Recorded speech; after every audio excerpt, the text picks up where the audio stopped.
Listen, I just want to start today by saying congratulations on a fantastic year. You guys had a great year. It was fantastic and the best year we ever had. I was talking to Crystal and Walt earlier. You know, our sales are about 53% up over where they were in 05, and that's fantastic. But what I wanted to do this morning, and I asked Walt if I could share with you some ideas that would help you have a better 07. And I want to start by telling you a story about a friend of mine that raises cattle in Kansas. And he had 3 bulls, but he wasn't satisfied with the production.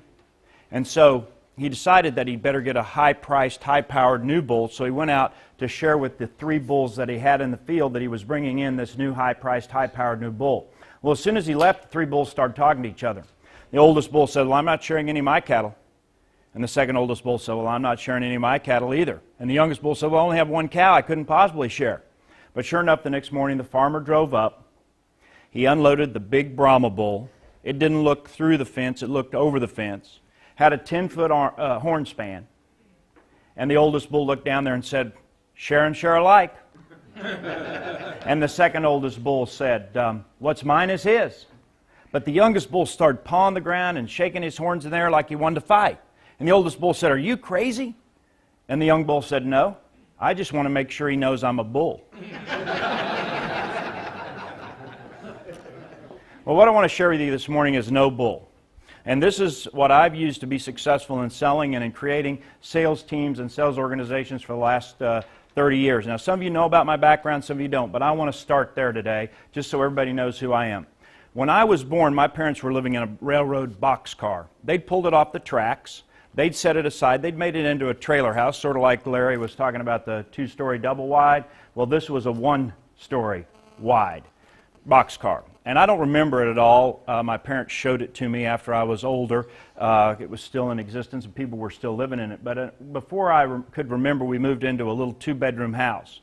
And my sister and I shared 1 bedroom. My parents lived in the other bedroom. And my brother lived downstairs in the basement. And neither one of my parents finished high school. I was the first person in my family to go to college. And when I was 18, my parents said, well, actually when I graduated at 17, my parents said, "You're on your own. You pay the rest of your way yourself." That's the way it works in our family. My brother had quit high school when he was a junior, didn't finish his junior year, and gone in the Army. My sister, as soon as she had graduated, figured out a way to get married and get someone else to support her. Me, I decided I wanted to get a college education. So when I was at college, a man came to me and said, "You can go out and sell books door to door. And you can make a lot of money. Here are students on your campus that have made and saved as much as $10,000 in the summer selling books door to door." Well, I had horsepower, and I was willing to trade it for purchasing power, and so I thought it sounded pretty good to go away from home, someplace I'd never been before, without a car, pay my own expenses, and sell books, religious and educational books, on a straight commission. And that's what I did. And I did that for 5 years, and for 4 years, I was a sales manager at that business. And it was in that business that I learned the principles that I've applied to selling and success to build several businesses. As most of you know, Walt and I worked together to build a company for Ascendant Corporation. And we built the biggest, most profitable division of that company. Some of you all were involved in that here too, Kim and Dale. The second thing that I did was in 1991, Bill King and I bought a company in Iowa. It was doing about $250,000 in business, and we built that to a business that was making about $16 million a year. We sold half of it, and about 8 months later took it public. It was then that Bill and I bought Techniflex, and when we did, we spun out the software division of Techniflex into another company called Amagic. We built Amagic up for 3 years, check imaging company, merged it with OSI, which wasn't profitable, although at that moment in time, Amagic was profitable, and OSI continued to roll up to take that company public, and actually OSI now is about a $400 million company, if you can believe that. They bought the BISYS check division, processing division. So at that moment, we were continuing to build Techniflex. And while we were building Techniflex, I got involved in another little business called iPayment with my friend Greg Daly. And Greg managed, with no help from me, to take that business to about $1 billion business. But nevertheless, it was I was involved at the beginning of that business and talking about building a sales organization. So that's kind of my track record, and here I am today with you guys, and I couldn't be prouder to look around the room and see what has been created and what you guys have done. And I only expect bigger and better things from you in 07. So the first thing I want to talk about for 07 is how to set goals. And I want to do this very thoroughly, and some of you have been hearing me talk about set goals for a long time, and some of you haven't, but I want to talk about how to set goals, okay? The first thing that you have to understand if you're going to be setting goals is what a sales process is, okay? So here's my theory of sales, and most of you know it, but it's this, that sales breaks down into 3 basic areas, and that's all, just 3. The number of people you see, the quality of your presentation, and the quality of the prospect that you see. Everything else pretty much falls within those 3 elements of sales. And when we talk about sales, I want to just say real quickly what I think is a good definition of sales, and that is a transference of feeling, okay? Emotion on fire is easily conveyed to the prospect. And if you'll watch the people on TV that are doing the commercials, they're very enthusiastic, they're very positive, they're almost funny. It's my birthday, got my car fixed, it's my birthday, got my car, you know. I was watching them this morning while I was working out, and I noticed how enthusiastic everybody was. And what they're doing is selling us through a transference of feeling. Second thing I think that's involved in the definition of selling is this: finding or creating a need. Some of you may not know about Tongue-Tied Charlie, some of you do, but it's my favorite story to convey what a finding or creating a need means in sales. Tongue-Tied Charlie, and I don't mean to offend anybody by imitating the way Charlie sounded, but I think it illustrates better. Charlie went to the sales manager of the company. He was an accountant. And he said, "Bittern, I want to be in sales." And the sales manager said, "Charlie, I think you should stay in accounting. Sales is communication, and you may have some difficulty communicating with the prospect." He said, "Listen, I can do it. Just give me a chance." Well, this company was selling toothbrushes. So they gave Charlie 100 toothbrushes, said, "Good luck. You'll need it." He came back at noon. He'd sold all 100 toothbrushes. The next day, he sold 200. The next day, 500. He broke every record in the company. The sales manager said, "You've got a job." But he said, "How are you doing it, Charlie? How are you breaking these company records?" And Charlie said, "It's easy. I just go to the bittiest corner in town. Well, people going this way, back and forth, and I put up a booth. And I put up a sign that says, 'Free brownies.' People love brownies. And when they walk by, they one if we brownie, one if we brownie, one if we brownie. Everybody take one. And then they bite into the brownie, they say, 'Ooh, that brownie tastes like crap.' I said, 'It's crap. Want to buy a toothbrush?'"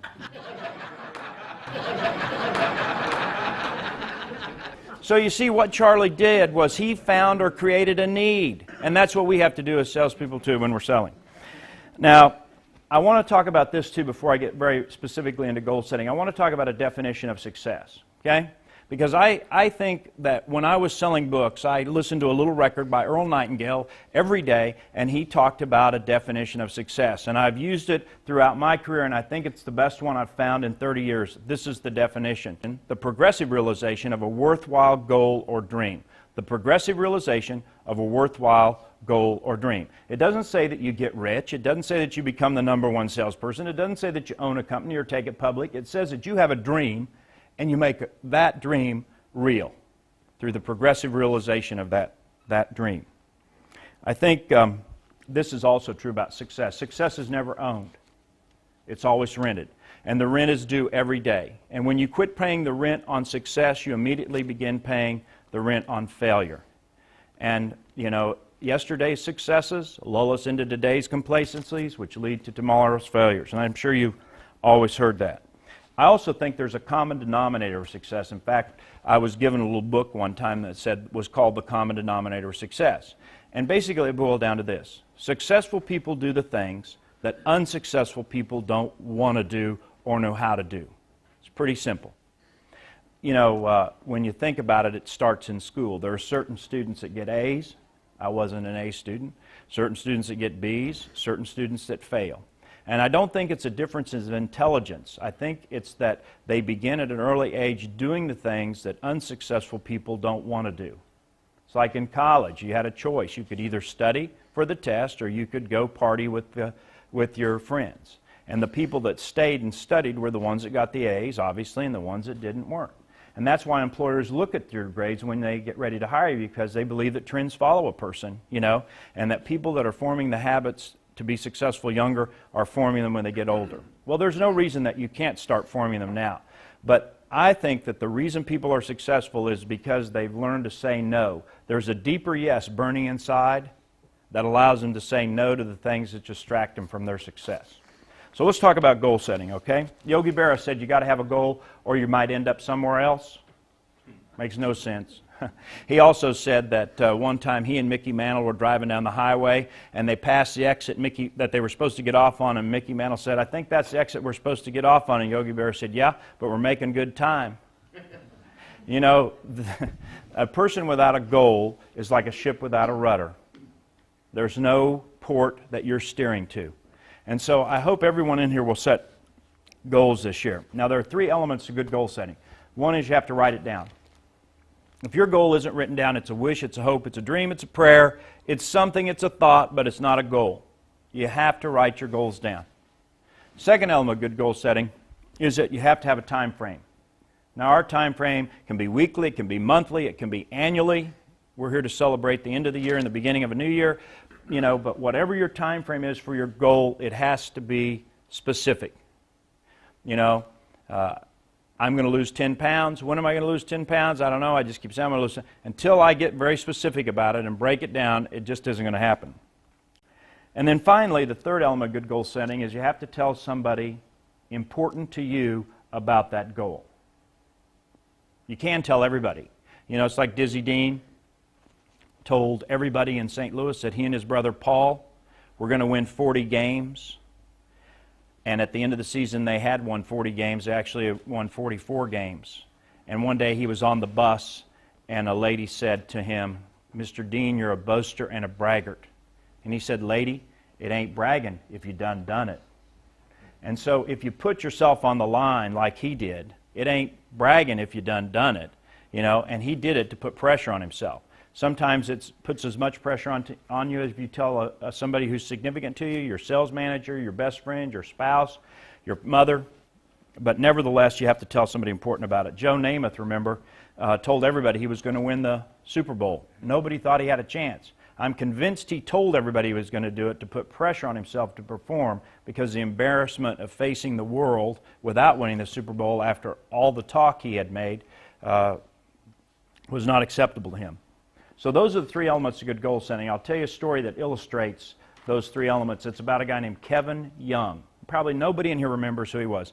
In Barcelona in '92, he broke the oldest existing record in track and field at that time. And that record was for the 400-meter hurdle. Edwin Moses, not the other Moses, Edwin Moses had held the record for 9 years. And Edwin Moses' time in that particular race was 47.02. Not quite 47, 47.02. The best time that Kevin Young had up to then was 47.6. He was not even considered as a medal contender. But when he got to Barcelona in the Olympic Village, he told everybody he was going to win the 400-meter hurdle. And the time he had set as a goal was 47. So he took 47 sheets of white paper and he taped them all over his room. He visualized what he was going to do. And then he went out and he ran the race. And you know the time he ran? 47 flat. And the reason he did was because he told people it was important to him that he was going to do it. He had a very specific time frame for it, and he wrote it down. And so that's what I want everybody in here to do as we set out for '07. Now there's a couple of other elements of goal setting that I want you to do too. One, I want you to set high goal and low goal, okay? High goal should be something you're reaching for, like Robert Browning said, a man's reach should exceed his grasp, or what's a heaven for? And the low goal should be like Disraeli said, a goal once set, then death or victory. There's a minimum level of performance that everybody in here believes is acceptable for themselves. That's your low goal. There's a goal that everybody has in here that would make them happy and make them feel very successful. That's your high goal. Okay? Then another thing I want you to do is set both activity and results goals. Okay? Now, we know that a certain number of people, age 65, are going to die this year. The insurance companies know this. They build their actuarial tables on those statistics. We also know that if we were selling candy bars to people in this room, a certain number of people would buy, certain wouldn't. We don't know who would die at 65, and we don't know who would buy candy bars, but we know that the law of averages tells us a certain number of people will. We cannot control results in sales, just like we can't control the results of who buys a candy bar or who passes away. But we can control our activity. So once we've set our results goals, what we want to do is say, this is how much activity I have to have in order to get those results goals. For example, if you want to make $100,000 this year, that means you have to sell X amount of maintenance and X amount of equipment. Okay? Now that means that in the whole year, that's how much you have to sell. Then you have to break that down into months. Okay? And if you want to, break it into weeks. But don't use 12 months, because you got sales meetings like this, you got vacations, you got bank holidays, you got time off for other family situations. Don't use 12 if you do it that way. If you do it on a weekly basis, don't use 52, use 45. The point is that you've got to break your activity down into, your results goal down into the very amount that you want based on the weeks you have to work. Okay? Then the next thing you have to do is you have to figure out how many new presentations you have to give each week in order to get that result. You know what your average maintenance sale is. You know what your average equipment sale is. You just build that into the formula, and then you get what activity you have to perform in order to control your results. And if your manager is not doing that with you, you ought to do it yourself. But hopefully, when you meet with your manager, he or she will help you figure that out, what your specific goals are. But I think everybody sees the point I'm making. Now go through this exercise, because I think I've told this to people before and they think it's a joke. It's not. If you break down your results exactly like that, it will work. Let me give you an example from my story, okay? From selling books. When I was selling books my third summer, I decided that I wanted to be the #1 salesman in the company. There are several thousand students selling books. It wasn't like it was a room full of people. And my sales manager said, Tom, I think you can be the #1 salesman this summer selling books. He said, but you're going to have to figure out what you have to do in order to be #1. He didn't help me a bit, but I figured it out. And it was this. I had to sell about approximately $50,000 worth of books in 12 weeks. So I broke that down. Then I said, I need to average $45 a customer, and I need to sell 80 customers a week in order to hit that goal. And so that's exactly what I set out to do. And at the end of the summer, I was #1. But the point of the whole story is not that I was #1, but that I had a plan to be #1. And without that plan, I'm convinced that I wouldn't have made it. There were a lot of guys. You think I was the only guy the sales manager said to, I think you can be #1? He told that to everybody. But what he didn't do was help them get a plan very specifically so that on a daily basis they would know whether or not they were on track to be the best, to break the company record from the summer before. Pat Riley has a similar story. If you've ever read Pat Riley's book, and I'd really strongly recommend it, this is what he did. He took the best player at each position and he posted their statistics in the locker room. And then he put his player right beside them with their statistics. And at the end of the year, he had the 5 best players in the league at the statistics he was tracking, and of course they won the NBA championship. So that's exactly the principle that you can use, because what the mind can conceive and believe, it eventually achieves, you know? And we're going to talk about that more in a minute. Okay? So that's my story on goal setting. And I want to encourage everybody to go through that process sometime during the next few days if you haven't already done it for this year. The second thing I want to talk about this morning is laying a foundation for success. And I want to talk a little bit about attitude and the mental disposition that you bring to the game. First of all, let me say this. I do not believe that attitude means anything. I really don't.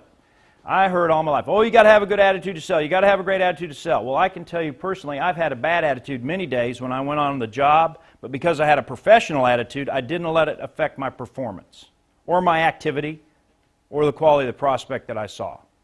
Think about it. Actors and actresses give great performances all the time, but they don't always have a great attitude.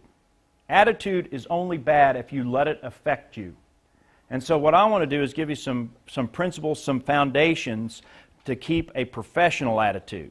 You can have a stinky attitude. You can hate any job you have as long as you have a professional attitude about what you're doing and your performance, you'll be successful. Here's the first one. Use positive affirmations. Now, it is not cool, but it will work.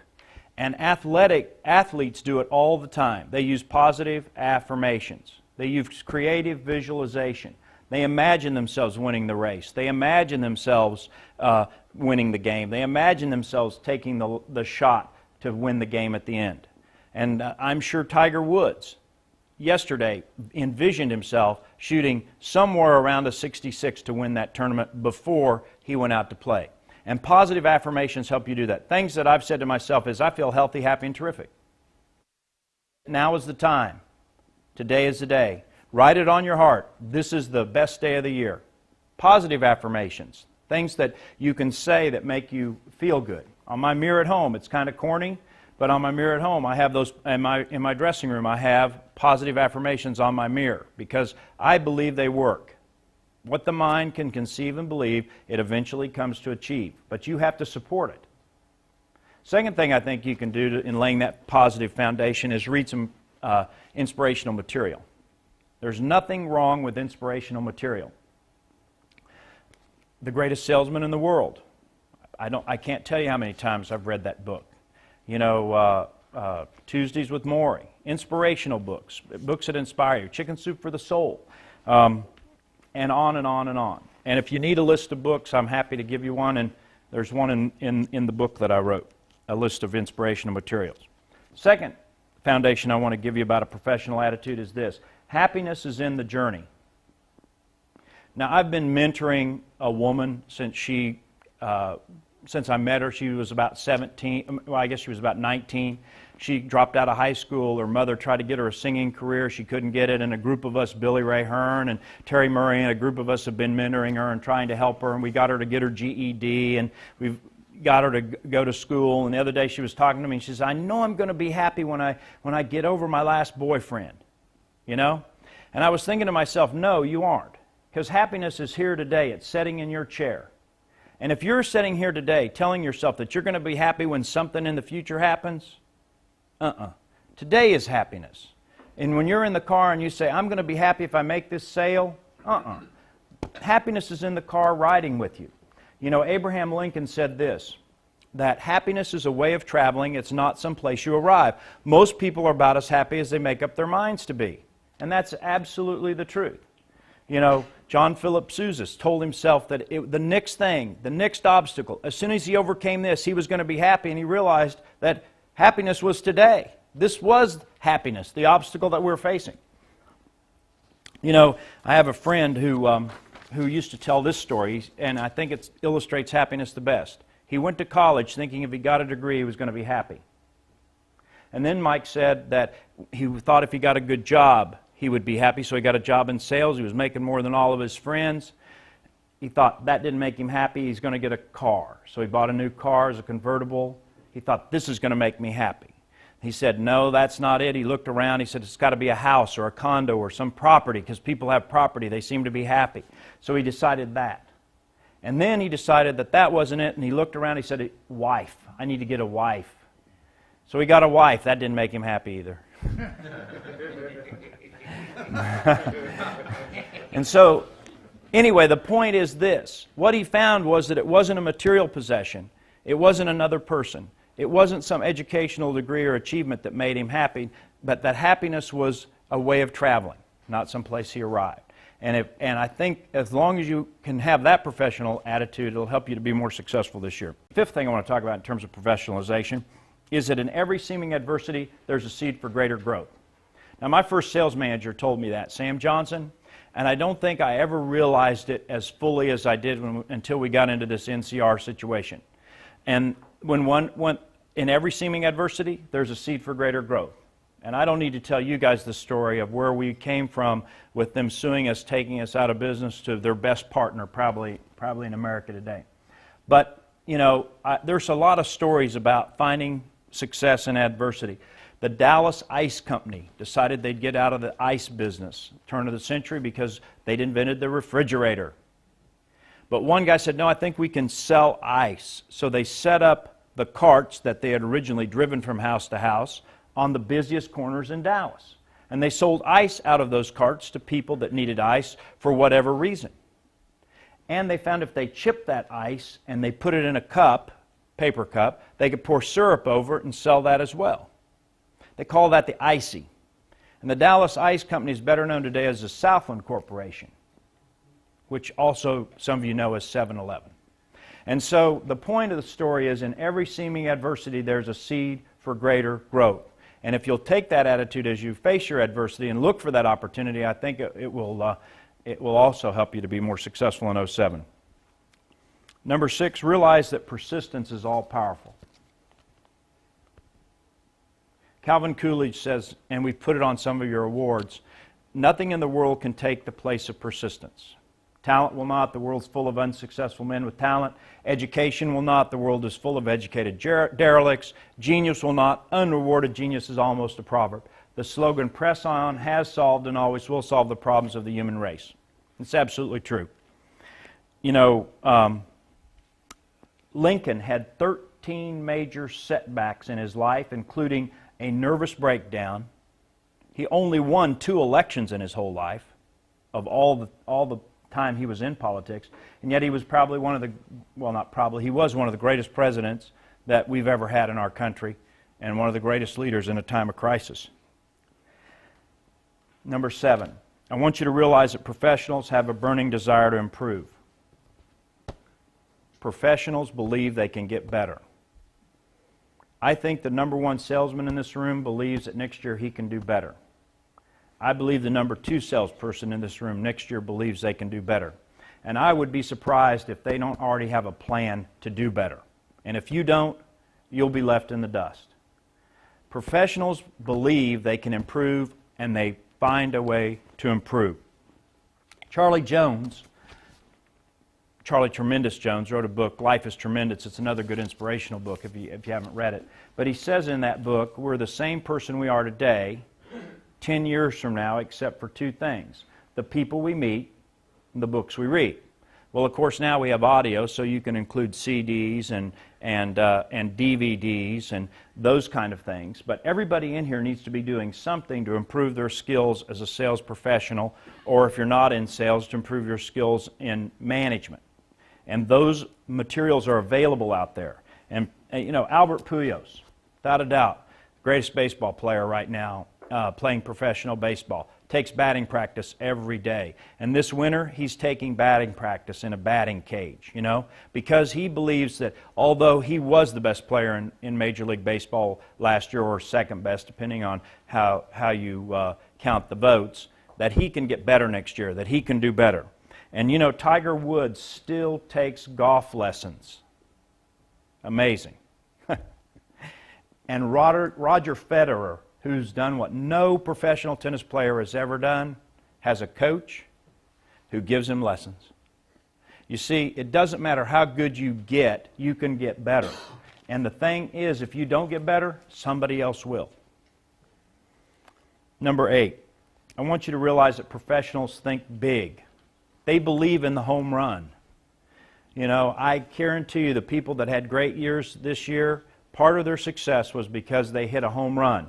And the only way they were able to do this is because they started out by believing they could hit a home run. They believed that they were going to be able to make the big sale. You know, there was a little boy who had a puppy and he was trying to sell him. And the puppy was dirty, and he put up a sign that said, "Puppy, 50 cents.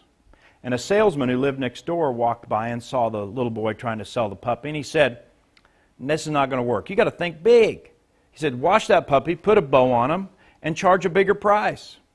So he came home that night and The little boy had washed the puppy, put a bow around him, and written $1,000 on the sign. Puppy, $1,000. So the next morning, the salesman's on his way to work again. He goes by, and across the $1,000 is written sold. He says, this is worth being late to work for. So he goes up, he knocks on the door, and he says, did you sell the puppy? The little boy says, I sure did. He said, how much did you get for him? He said, I got $1,000. He says, how did you come up with a $1,000 price in the first place? He says, you said to think big, and that was the biggest number I could think of. He said, son, how much did you really get for the puppy? He said, I got $1,000.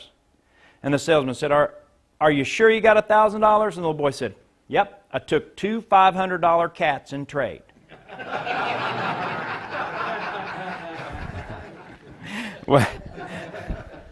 Well, you have to think big. Now, I grew up in western Kansas. Most of you know that. And the biggest town close to me was a town called Hutchinson, Kansas, and they had a junior college there. And at that junior college, a lot of people came from around the area. You know, it was served kind of that center of western Kansas. And in Hutchinson, Kansas, there was a Dairy Queen. I went to that Dairy Queen when I wanted to give myself a treat, and sometimes my parents took me there when I was growing up. Well, I went to an event here in Nashville recently, and Martina McBride was there. And I was in awe because here is, if not the greatest, one of the greatest country music singers of all times. And I asked her where she grew up. She grew up in western Kansas. She went to junior college in Hutchinson, Kansas. She worked in the Dairy Queen. You know, she thought bigger than the Dairy Queen. I guarantee you, she was not thinking, I'm going to spend my life in the Dairy Queen. She was thinking the whole time, I'm going to be a great singer and a great performer. She thought big, and we should too. Now, number 9, I want you to realize that salespeople have a service attitude. I believe with all my heart the customer can see the dollar signs in your eyes. If you are trying to sell something to the customer and not serve the customer primarily, then they are going to realize that. And they are going to be able to tell you no much easier than if they believe you are sincerely there to serve their needs. William Penn said this, and I've got to read it because I haven't memorized it. I expect to pass through life but once. If therefore there be any kindness I can show or any good thing I can do to my fellow human being, let me do it now, as I shall not pass this way again. You know, P.T. Barnum said this, you can fool all of the people some of the time. You can fool some of the people all of the time. You can't fool all of the people all of the time. And I think, what a silly philosophy. Wouldn't it just be a lot easier not to worry about it and have a service attitude and a truly serving attitude for your customer all the time? They can sense it, and it'll pay off. You know, it's funny, but I was talking to one of the people I sold books with in the summer, and they told me a story which I think illustrates this point. There was a salesman named Ryan. Ryan went into a lady's home, and in the middle of his presentation, the lady said, got a phone call. She took the phone call. It was an emergency with her husband at work. She had to leave, but she had 2 kids at home. There was nothing she could do with the kids. She didn't know what to do. Without a second thought, Ryan said, I'll watch them. She ran out, went to her husband. She came back 4 hours later. Ryan had watched the kids, a perfect stranger, for those 4 hours. But all summer long, Ryan sold everybody in that community books because they knew that he had stayed and watched those kids and had a service attitude. And when you have a service attitude and you help somebody, even if it doesn't pay off immediately, it's putting a deposit in the sales bank that you can withdraw later. And I believe that sincerely. So, number 10, professionals realize that they must leave their comfort zone. I have never met a great salesperson who didn't leave their comfort zone. Now, it may be in the setup. It may be in the approach. You may have call reluctance. You may not want to get on the phone. I think everybody, including myself, has at some time or another said, gosh, I just don't want to make phone calls today. But the successful person has a deeper yes burning inside, which allows them to leave their comfort zone. Maybe it's in the setup. You know, many times I've watched salespeople in the setup who don't want to get to know the customer, don't want to establish rapport, don't want to find or create a need because they want to get into what they're selling. It's uncomfortable for them to go through that little bit of relationship process and a little bit of the finding or creating a need process. Maybe it's in the demonstration. Maybe you want to hurry through the demonstration because you don't want to waste the prospect's time, or you feel like you're wasting the prospect's time.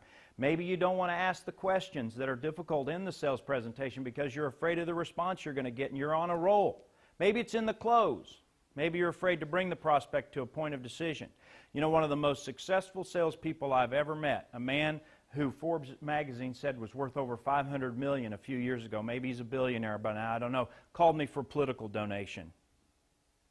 He told me the same story 3 times and never asked me for any money. Finally, at the end of the 3rd time, I said, look, I'll give you $1,000, you know, just to get him to quit telling me the story over and over again. He was afraid to close.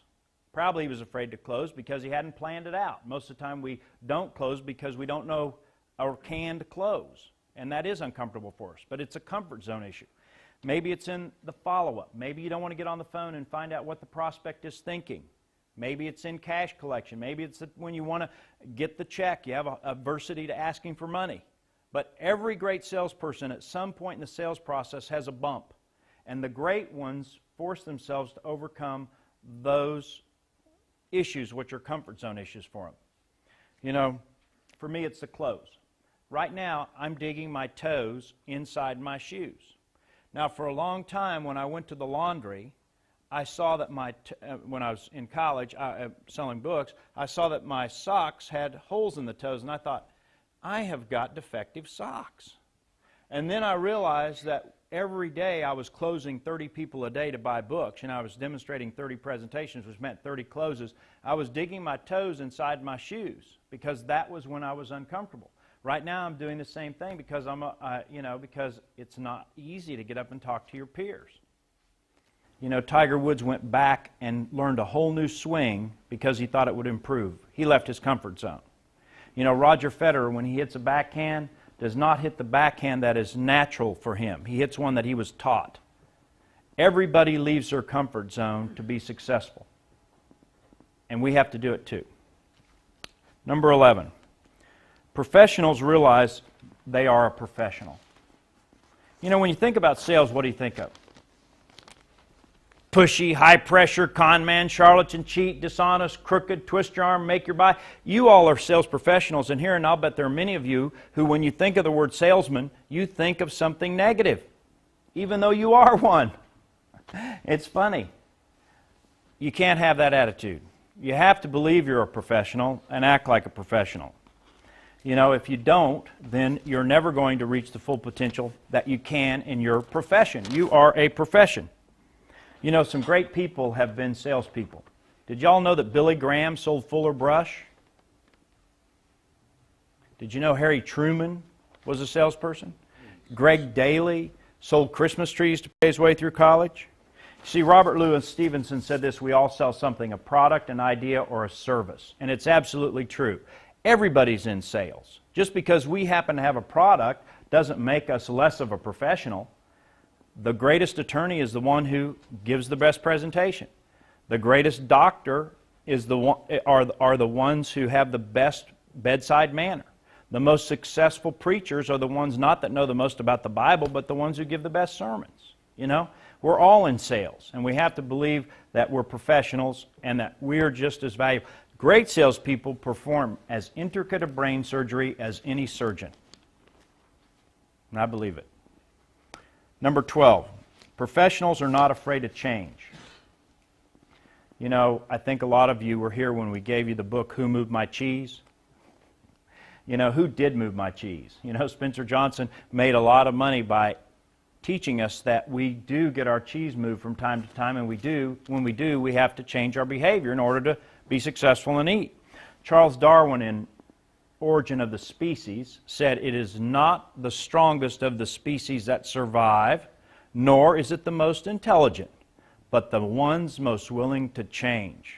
And it's the truth in our sales organization. Look around. It's not the salespeople that are the smartest. or the strongest that are the most successful here, but the ones who have adapted to the changes in this industry the best. And change is good. Without change, there's no new opportunity. And the only way you can have a dynamic free market enterprise is to have change.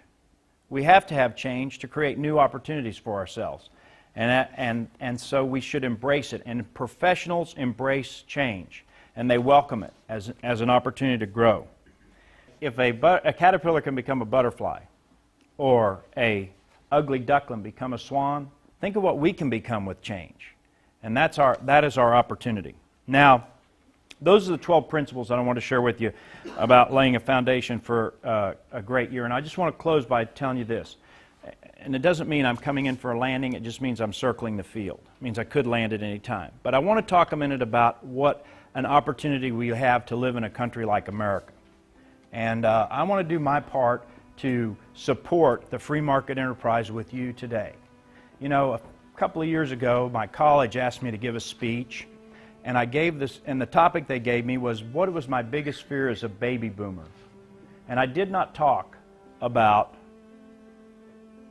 welfare, Medicare, the war in Iraq, terrorism. What I thought my biggest fear was that we were not passing along the system. And I had a debater. I coached high school debate for 8 years. I had a debater named Mike Berman who came up to me one time and said, "Tom, do you love America?" And I said, "Well, yeah, I do love America. Why do you ask?" He said, "Because I'm not really sure how I feel about America." I said, "Why not?" And Mike said, "Well, we've got all these problems, and it seems like that the disadvantaged are downtrodden." And he went on, and I said, "Well, you should believe in America for 2 reasons. One is because the free enterprise system allows you to be rewarded on an individual basis. Everyone in here gets to be rewarded exactly what they're worth because of the American free market enterprise system. And it's great, and lots of people have paid with their life so that we have that opportunity. And sometimes we forget that. My dad used to say that countries can be bullies just like a bully on the playground. Unless there's somebody there to stand up to them, they'll continue to be bullies. And that's what we as Americans have done over the years. And I think we should be proud of that. And the reason I say that to you is I heard all these stories, and I really hadn't planned to talk about this that much, but I heard all these stories today about your children and your grandchildren. I have no children or grandchildren, but I know this, that just because a child is born in America doesn't make him an American. And you can be just as good a communist or socialist or terrorist if you're born in America as anywhere else unless you're taught. And so we have a responsibility, because we're salespeople, to continue to foster that system which allows us to be rewarded as individuals.